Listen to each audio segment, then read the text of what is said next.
Constitution किसी भी country की आज़ादी की सिंबल होती है, और वो भी जब भारत जैसी कंट्री का कॉन्स्टिट्यूशन हो जिसको दुनिया की लॉन्गेस्ट कॉन्स्टिट्यूशन कहा जाता है। यही वो आइन है जो भारत को और यहाँ के रहने वालों को दूसरी सैकड़ों देशों से अलग बनाता है, जिसमें फंडामेंटल राइट्स और पावर्स को इतने खूबसूरत तरीके से डिवाइड किया गया है कि हर किसी को उसका राइचस ऑनर मिल सके। पिछली वीडियो में हमने इंडियन कॉन्स्टिट्यूशन के प्रियम्बल और उसके कुछ सेलिएंट और प्रोमिनेंट फीचर्स के बारे में बात की थी। अगर आपने वो वीडियो अभी तक नहीं देखी है तो डिस्क्रिप्शन में उसकी लिंक दी गई है, उस पर क्लिक करके वीडियो देख सकते हैं। आज हम बात करेंगे इंडियन कॉन्स्टिट्यूशन में दी गई फंडामेंटल राइट्स के बारे में। सबसे पहले देख लेते हैं कि फंडामेंटल राइट्स किसे कहते हैं। वो राइट्स जो आपको संविधान द्वारा दिए गए हैं, जो पूरी तरह आपकी फिजिकली और मेंटली ग्रोथ को इंश्योर करती हो, फंडामेंटल राइट्स कहलाती है। ये फंडामेंटल राइट्स ही हैं जो देश में माइनॉरिटीज की सुरक्षा और मेजोरिटी की डेमोक्रेटिक लेजिटिमेसी बनाती है। बोलने और चलने की आजादी भी फंडामेंटल राइट के बगैर बेमाना है।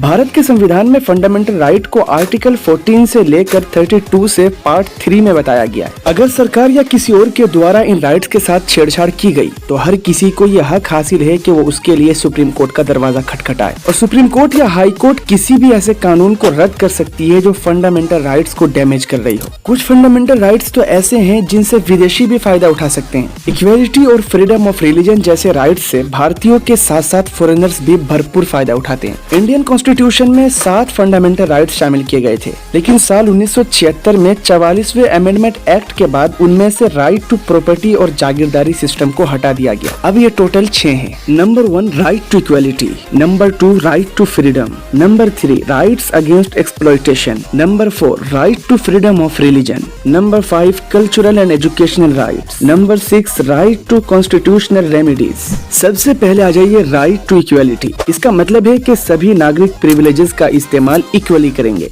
जिसमें रिलीजन, कास्ट, रेस, जेंडर या फिर बर्थ प्लेस की बुनियाद पर किसी तरह की डिस्क्रिमिनेशन नहीं होगी। राइट टू इक्वलिटी में 5 तरह की इक्वलिटीज शामिल हैं। A, equality before the law. Indian constitution का आर्टिकल 14 इंडिया में रहने वाले सारे लोगों को कानून की नजर में बराबर की हैसियत देता है, यानी कोई भी इंसान कानून से ऊपर नहीं है, सब बराबर हैं। इसको यूं समझिए कि 2 लोग हैं, दोनों अलग अलग क्लासेस से हैं, लेकिन दोनों एक ही जैसे कोई क्राइम करते हैं तो दोनों को एक ही सजा दी जाएगी। B, prohibition of discrimination, article 15। किसी भी सिटीजन को दुकानों, रेस्टोरेंट और पब्लिक प्लेसेस तक पहुंचने से रोका नहीं जाएगा, न ही कुओं, तालाबों, घाट जैसी दूसरी और चीजें जिनकी देखभाल स्टेट फंड से की जाती हो के इस्तेमाल से किसी को रोका जाएगा। आर्टिकल ये भी मेंशन करता है कि स्टेट औरतों, बच्चों और बैकवर्ड क्लासेस ओबीसी के लिए स्पेशल प्रोविजंस तैयार करे, उनकी सीटें खास की जाए और फीस में छूट दी जाए। C, equality of opportunity in matters of public employment, article 16।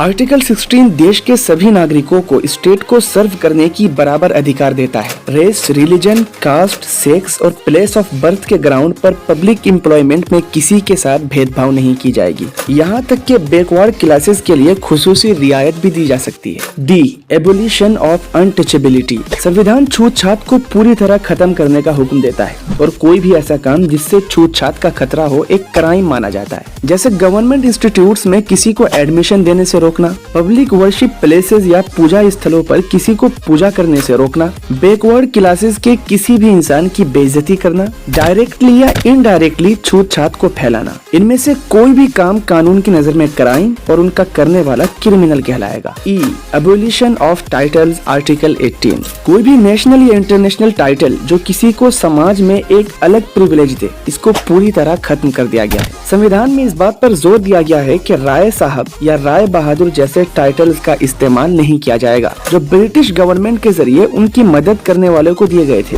इसलिए कि इस तरह के टाइटल का इस्तेमाल कानून की नजर में इक्वलिटी के सिद्धांत के खिलाफ है। देश या इंसानियत की कोई अच्छी खिदमत किए जाने पर प्रेसिडेंट उनको सिविल या फौजी अवार्ड जैसे भारत रत्न, पद्म भूषण, पद्मश्री, परमवीर चक्र एटसेट्रा दे सकते हैं, लेकिन उनका इस्तेमाल एज अ टाइटल नहीं किया जा सकता। सेकंड फंडामेंटल राइट है right to freedom. True democracy की बेसिक फीचर फ्रीडम है। राइट टू फ्रीडम में 6 टाइप्स की आजादी आती है। Number 1 freedom of speech and expression. ये एक अहम आजादी है। ये फ्रीडम आजादाना और फ्रेंकली बोलने और डिबेट की आजादी को इंश्योर करती है। इसमें प्रेस की आजादी भी शामिल है, लेकिन नोटेबली ये आजादी एब्सोल्यूट नहीं है। स्टेट अगर चाहे तो देश की सलामती और मैनेजमेंट के लिए इस राइट पर कुछ पाबंदी भी लगा सकती है। Number 2 protection against conviction. जब आप आपको जबरदस्ती अरेस्ट किया जाए या हद से ज्यादा पनिशमेंट दी जाए तो आप इस राइट को यूज कर सकते हैं। कानून तोड़ने पर सजा की इम्प्लीमेंटेशन उस वक्त होगी जब उसने वो क्राइम किया था। किसी भी अक्यूज्ड को उसके खुद के खिलाफ गवाह बनने पर भी मजबूर नहीं किया जा सकता।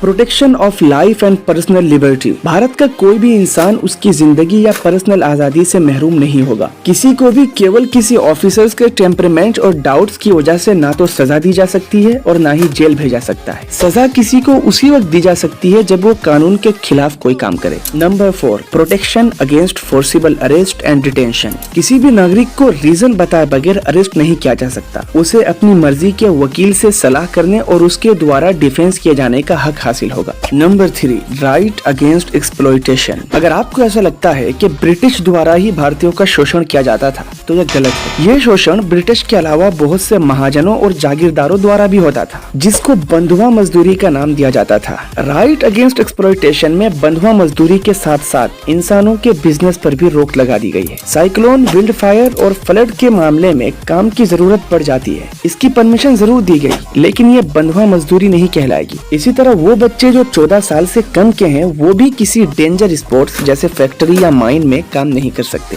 Number 4, right to freedom of religion. Bharat में हिंदुओं के अलावा बड़ी संख्या में मुस्लिम, सिख, ईसाई और दूसरे धर्म भी रहते हैं। संविधान हर किसी को फेथ की आजादी और अपने रिलीजन पर चलने और उसको प्रीच करने की अनुमति देता है। हर धर्म के ग्रुप को यह हक हासिल है कि वो अपने चैरिटीज और प्रॉपर्टीज तैयार करे। साथ ही ये भी मेंशन किया गया है कि कोई भी इंस्टीट्यूशन जिसको पूरी तरह से स्टेट फंड रन करती हो उनमें किसी भी किस्म की रिलीजियस एजुकेशन नहीं दी जा सकती, लेकिन वो स्कूल्स जिनको कम्प्लीटली पब्लिक फंड नहीं चलाती वो इसमें नहीं आएंगी। Number 5, cultural and educational rights. Bharat एक मल्टी कल्चरल कंट्री है जिसमें लगभग 22 बड़ी जबानें बोली जाती है। हर कोई अपनी खुद की जबान और कल्चर पर फख्र करता है। यही वजह है कि हमारा संविधान हर किसी को अपने कल्चर और लैंग्वेज को मेंटेन रखने और उसको प्रमोट करने की परमिशन भी देता है। माइनॉरिटीज को उनकी निजी इंस्टीट्यूशंस बनाने और उनकी देखरेख करने की भी पूरी आजादी दी जाती है। साथ ही साथ स्टेट उनकी भाषा और कल्चर को आगे बढ़ाने के लिए माली मदद भी कर सकती है। ये स्टेट की रिस्पॉन्सिबिलिटी है कि वो यहाँ की मिक्स्ड कल्चर की हिफाजत करे। Number 6, right to constitutional remedies. इतने सारे फंडामेंटल राइट्स देखने के बाद आपके दिमाग में ये बात जरूर आ रही होगी